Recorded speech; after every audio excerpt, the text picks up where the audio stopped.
Pessoal, a planilha que foi desenvolvida para o acompanhamento e controle de obras, ela é baseada num algoritmo que foi deduzido especificamente para as condições do projeto SHS, ok?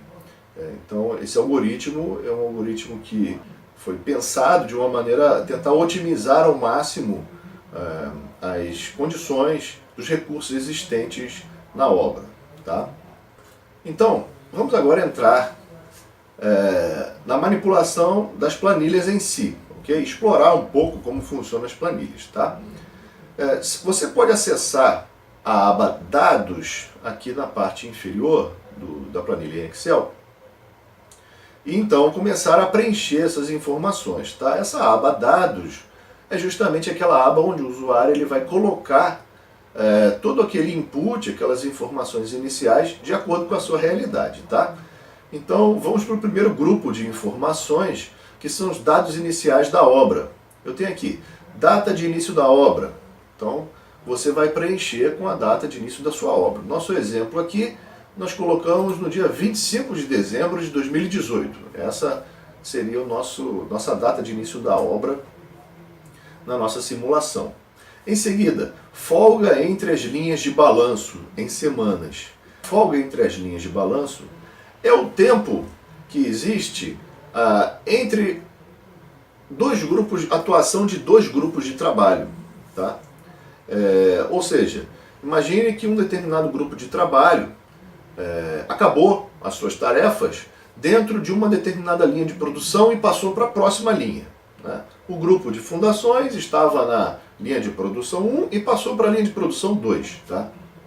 O grupo de alvenaria, ele não entraria logo em seguida, imediatamente após o encerramento do trabalho do grupo de fundações na linha de produção número 1. Ele esperaria uma semana. Então, isso quer dizer a folga. Tá? Essa folga, na verdade, ela acontece na primeira entrada desse grupo. Tá?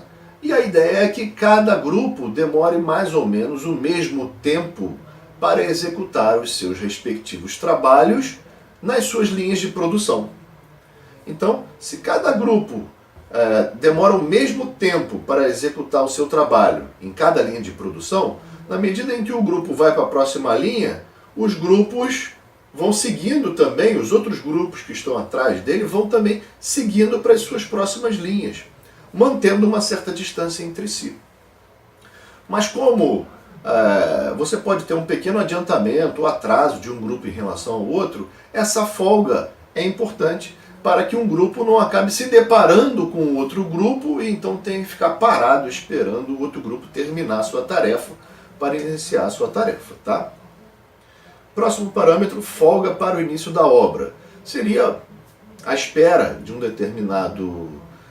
determinada obra para começar a partir do dia 25/12. No nosso caso, estamos considerando 0 aqui.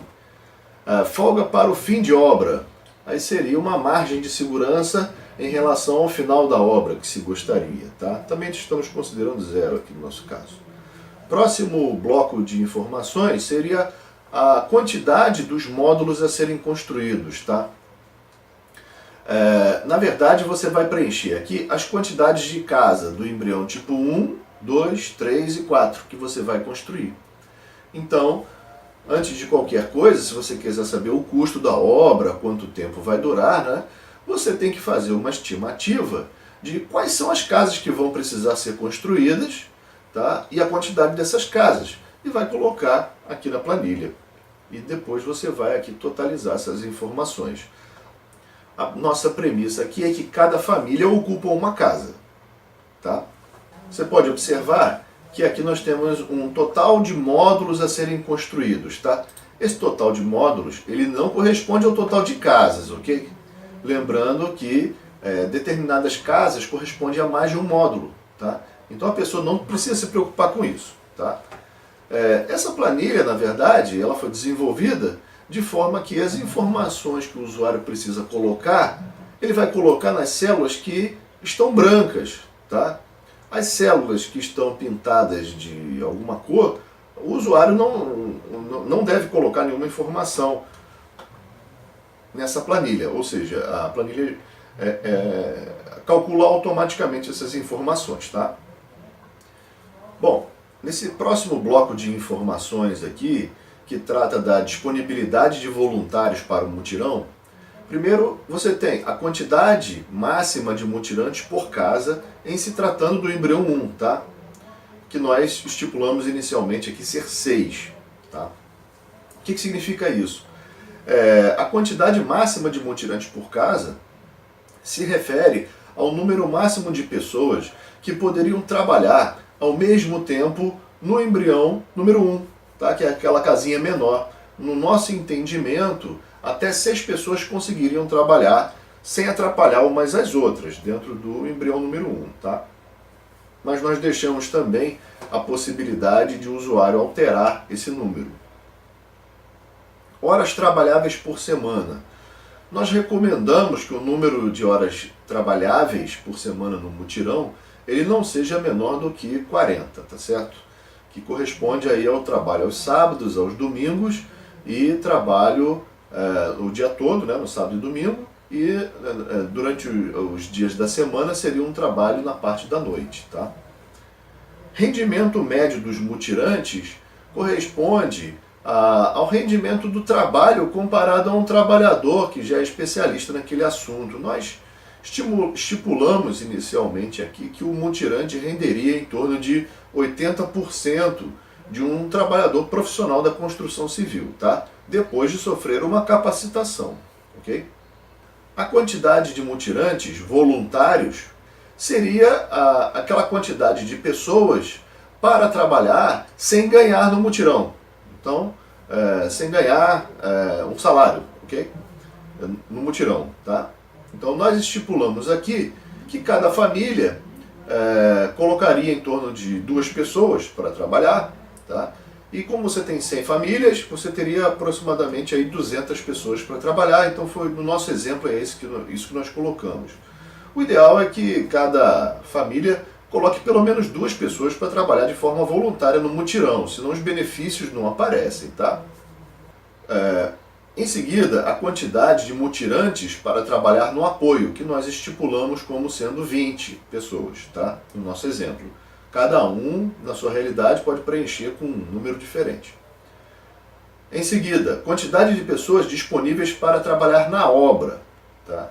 Então, ele pega a quantidade de voluntários e diminui a quantidade de pessoas que vão trabalhar no apoio, tá? Então, calculou automaticamente, no nosso caso aqui, deu 180 pessoas. O próximo campo se refere à quantidade de profissionais a serem contratados. Então, por exemplo, se você for contratar 10 pedreiros, tá? Você colocaria esse valor aqui. Então, vou colocar aqui 10 profissionais que vão trabalhar junto com aqueles voluntários para poder executar a obra. Tá? Número de ajudantes, quantidade de ajudantes a serem contratados. Não vamos botar aqui nenhum, tá? Imaginando que aquelas pessoas que vão trabalhar como voluntárias já atendem a quantidade de mutirantes que precisa no projeto. Tá? Então nós temos aqui o número total de trabalhadores na obra, como mutirantes mais contratados, nós temos aqui 190 pessoas. Tá? Pessoal, em relação ainda esse bloco de informações de disponibilidade de voluntários para o mutirão, observe que você deve obedecer, tentar obedecer a proporção aqui recomendada entre profissionais e ajudantes, tá? Que não adianta um mutirão contar com muitos voluntários que sejam só ajudantes, por exemplo, tá? Porque senão o grupo precisaria contratar muitos profissionais e acabaria onerando a obra, certo? Então é importante tentar respeitar esta proporção, tá? Você pode até ter ajudantes ou melhor, você pode até ter profissionais, vamos dizer que você tem muitos profissionais como voluntários, excedentes ao número necessário, e eles podem até acabar trabalhando como ajudante. Mas o mais difícil é uma pessoa que é um ajudante fazer um serviço de um profissional. Isso é mais complicado, né? Tá? Então, pessoal, em relação à disponibilidade de voluntários para o mutirão, novamente, né? Observa o seguinte: se você preencher com alguma informação que seja insuficiente aqui, que vai dar algum tipo de conflito na planilha, por exemplo, se a gente mudar a quantidade de mutirantes e voluntários para 10, ao invés de 200, vamos botar 10, tá? Observa que vai aparecer uma mensagem de erro aqui indicando para você que esse valor que você colocou não é possível, tá?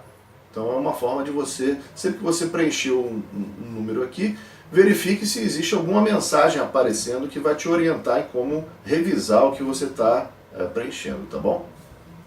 Vamos ao próximo bloco de informações, que trata do custo da administração local, tá? Que basicamente é o custo daquela equipe fixa que a gente já falou anteriormente. Então a gente tem que preencher aqui com o salário dos profissionais, ou seja, o salário médio, de quanto ganha um pedreiro, quanto ganha um eletricista, tá? Essas seriam as categorias profissionais. Pedreiro, eletricista, um ladrilheiro, o armador, o carpinteiro, tá? Então você poderia colocar aqui o piso, por exemplo, né? O piso salarial, se for o caso, dessa categoria profissional, tá? Sem encargos sociais. Você também tem que preencher o salário dos ajudantes. Então, normalmente se preenche com o piso salarial do ajudante da construção civil, tá? Esses pisos salariais, no caso do Brasil, você pode consultar o acordo coletivo, tá, do Sindicato dos Trabalhadores junto com o Sindicato dos Patrões, né, o Sindicato Patronal da Construção Civil, consultar o acordo coletivo, que anualmente é um documento emitido por esses dois sindicatos, informando os pisos salariais das categorias profissionais, tá? O salário da equipe fixa da obra, sem encargos, seria o somatório dos salários do engenheiro, do mestre de obras, do almoxarife, por exemplo, do funcionário administrativo, do técnico de edificações, se tiver, tá? E embaixo, o percentual sobre o salário correspondente aos encargos sociais, que nós colocamos aqui como aproximadamente 80% do valor do salário, tá? Próximo bloco de informações se refere à retificação de valores ou atualização de valores, porque os valores que são calculados, utilizados como base na planilha orçamentária, são valores que foram estipulados aí em outubro de 2010, que foram as informações que a gente tinha. Então, esses valores são atualizados aí pelo Índice Nacional da Construção Civil, no caso do Brasil, e no caso de países diferentes, né, do Brasil, a gente tem aí uma atualização pela cotação do dólar, tá? Então, você tem que preencher aqui, no caso do Índice Nacional da Construção Civil, você vai buscar o valor do INCC na data que você quer verificar e vai preencher aqui. No nosso exemplo ficou o índice da construção civil em outubro de 2010 era 449,311. E aqui na atual nós colocamos 713,33, tá? O fator então de atualização de valores é calculado automaticamente. Se você precisar transferir esse valor para moeda estrangeira, você tem que preencher aqui com a cotação do dólar no Brasil na data em que você está trabalhando. Então, no nosso caso aqui, nós colocamos, por exemplo, 3,65, mais ou menos o valor do dólar na data de hoje, tá? E a cotação do dólar no país de origem atual, tá? Então, vamos supor que no local onde você está trabalhando, a cotação do dólar em relação à moeda local seja 5 unidades de moeda local, tá? Então você tem um fator aqui que seria um fator que converte valores da moeda real, que é a moeda brasileira, tá? O valor da obra em reais, para o valor da moeda local, tá bom? Isso é feito de forma automática, então, tá? O percentual estimado dos custos de infraestrutura, nós colocamos aqui como 13%, tá? Mas esse é um valor também que pode ser alterado aí pelo usuário.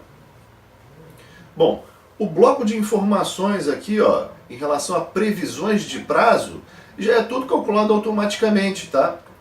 Então nós temos aqui o tempo da obra total em meses estimado, para aqueles dados que foram colocados pelo usuário. Nós temos aqui uma obra que pode ser feita em 9,8 meses, tá? E nós temos aqui o tempo para cada grupo de trabalho em cada linha de produção, ou seja, seria correspondente ao degrau daquela escada, né, de cada grupo de trabalho, o tempo que cada grupo demora naquele pacote de cada vez, né, da linha de produção, pacote de trabalho, seria de 2,2 semanas, tá? E a data de término da obra, começando lá em 25 de dezembro de 2018, está estimada para o dia 2 de setembro de 2019. Tá legal? Observa aqui no próximo bloco que o número de linhas de produção estimadas foi 10 linhas de produção e o número de módulos por linha de produção seria 10 também. Tá? Atenção aqui, pessoal, o número de módulos de uma linha de produção não corresponde ao número de casas da linha de produção. Tá? Lembrem que para o embrião 1, por exemplo, nós temos um módulo de produção. Então, se todos os módulos forem,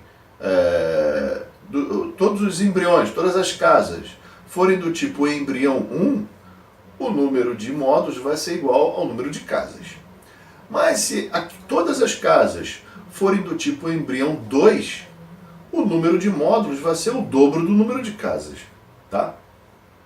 Então isso é importante porque na hora de organizar as equipes para trabalhar, se eu tenho, por exemplo, 10 módulos que precisam ser feitos, tá, num pacote de trabalho, numa linha de produção, se eu estiver tratando da casa que é o embrião 1, eu vou ter 10 embriões 1 sendo feitos ao mesmo tempo, por um determinado grupo. Tá? Por outro lado, se eu tiver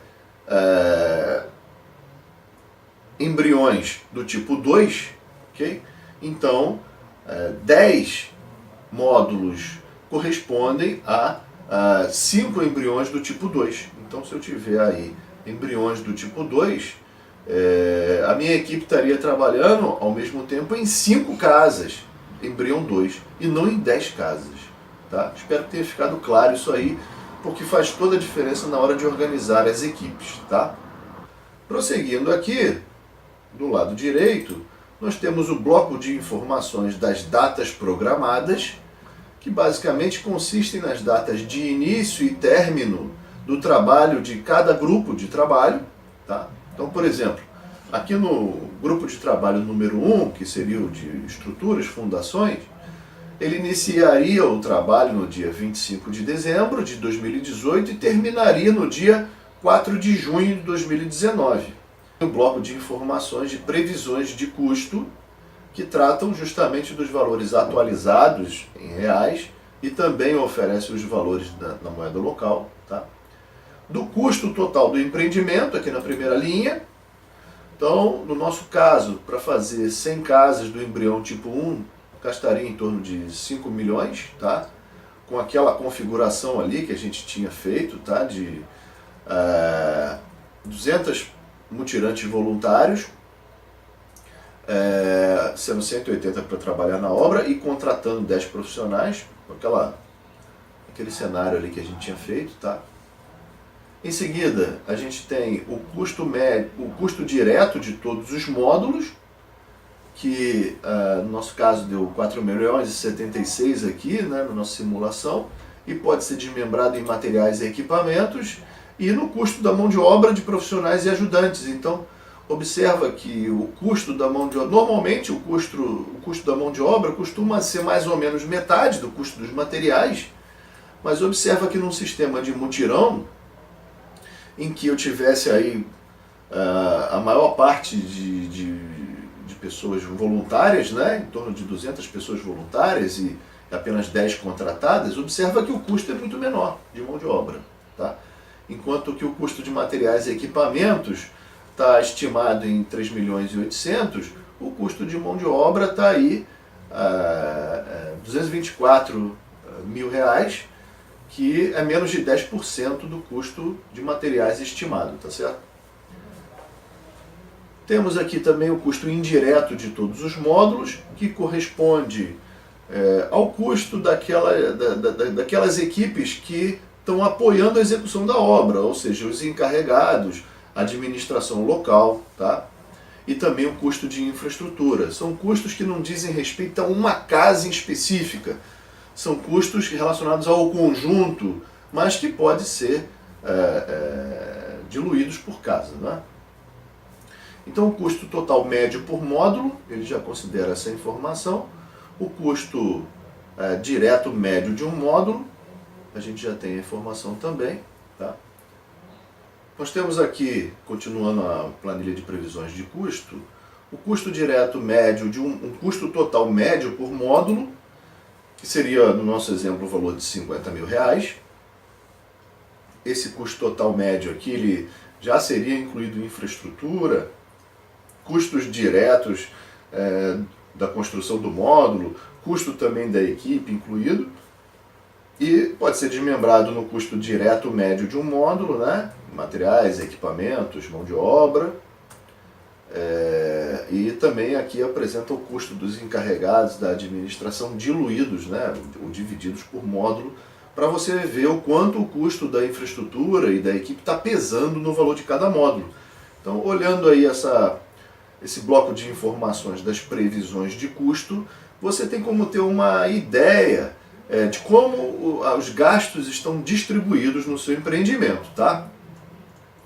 Nós temos aqui também, na parte de baixo da planilha, duas informações que são muito importantes e, portanto, estão destacadas, que é o custo por módulo. No caso aqui, a gente está trazendo o custo total por módulo, incluindo infraestrutura, tudo, né? Justamente naquele valor aproximado de 50 mil reais por módulo, e o tempo da obra, 9,8 meses. Então esses parâmetros aqui, na medida em que o usuário vai preenchendo a planilha com as informações que ele tem disponíveis, né, de recursos disponíveis, aqui vai apresentando a previsão de custo e de tempo, e ele vai vendo se está adequado às suas possibilidades e necessidades, tá bom? Então observa como essa planilha é bastante prática e útil aí para avaliar se o empreendimento está dentro das possibilidades do grupo que está se propondo a construir, tá? Pessoal, vamos agora para a aba de planilhas chamada linha de balanço. Então, a linha de balanço é uma ferramenta, como a gente falou, uma ferramenta gráfica, que é muito prática e simples, vai dar informação de onde uma determinada equipe tem que trabalhar e durante quanto tempo ela tem que trabalhar nesse local. Observa que a linha de balanço parece uma escadinha. Se você clicar aqui nessa guia linha de balanço, nós vamos ter aqui 5 escadinhas. A primeira escadinha é a escadinha vermelha escura. Temos aqui a linha de balanço de estruturas, né? Que seria a escadinha de estruturas. Então, observa que no eixo vertical a gente tem as linhas de produção, ó. Linha de produção 1, 2, 3, 4, 5, né? Até a número 10. Lembra daquela planilha dados, naquela aba dados, que cada linha de produção correspondia a 10 casas. Então, por exemplo, nessa linha de produção aqui de estruturas, a gente vai ter o grupo de estruturas construindo 10 casas ao mesmo tempo. Tá? Em seguida, ele passa para a linha de produção número 2, ou seja, vai construir outras 10. Em seguida, para número 3, outras 10. E assim por diante até finalizar. Tá? No nosso caso aqui, a gente tem a duração também estimada de cada grupo de trabalho na linha de produção. Tá? Observa que a largura da linha de balanço, né, ela corresponde ao tempo em que aquela equipe vai ficar trabalhando na linha de produção. Tá? No nosso caso aqui nós temos 2,2 semanas que seria o tempo que essa equipe está trabalhando, nesse pacote de trabalho. Tá? Então, se você, num determinado momento da obra, por exemplo, no mês 6, no início do mês 6, tá? Se você, na primeira semana do mês 6, for traçar uma reta vertical, você vai ter uma ideia de exatamente onde cada grupo de trabalho deve estar trabalhando. Por exemplo, traça uma reta vertical, aí na primeira semana do mês 6, e você vai ver que o grupo de trabalho número 1, que corresponde à linha de balanço vermelho escuro, ele vai estar trabalhando na linha de produção número 10. Já o grupo de trabalho número 2, que é o correspondente à linha verde, ele vai estar encerrando o seu trabalho na linha de produção número 8 e indo para a linha de produção número 9. Em relação ao grupo de trabalho número 3, que é a escadinha amarela, né, observa que ele vai estar na linha de produção número 7, enquanto que o grupo de trabalho número 4, que corresponde à escadinha azul, vai estar na linha de produção número 6. E, por fim, o grupo de trabalho número 5, que corresponde à escadinha roxa, ele vai estar na linha de produção número 4. Então, entendeu como é prática essa ferramenta? Tá? Ela permite, se você traçar uma reta vertical, entender onde cada grupo de trabalho deve estar naquele momento. Tá certo? Da mesma forma, se você traçar uma linha horizontal em algum lugar, ela vai te dar quando aquelas equipes devem iniciar e terminar o seu trabalho naquela linha de produção. Por exemplo, se você traçar uma linha horizontal na linha de produção número 8, você vai ter que o grupo de trabalho número 1, que ele vai iniciar o seu trabalho nessa linha de produção número 8, no mês 4 ainda, né, na segunda metade do mês 4, e vai terminar na primeira metade do mês 5. O grupo número 2 vai iniciar no mês 5 ainda a sua atividade nessa linha de produção e terminar na primeira metade do mês 6. Enquanto o terceiro grupo vai iniciar na segunda metade do mês 6 e terminar ainda dentro do mês 6. O grupo de trabalho número 4 vai iniciar e terminar suas atividades no mês 7. O grupo de trabalho número 5 vai iniciar no final do mês 7 e terminar no mês 8 as suas atividades.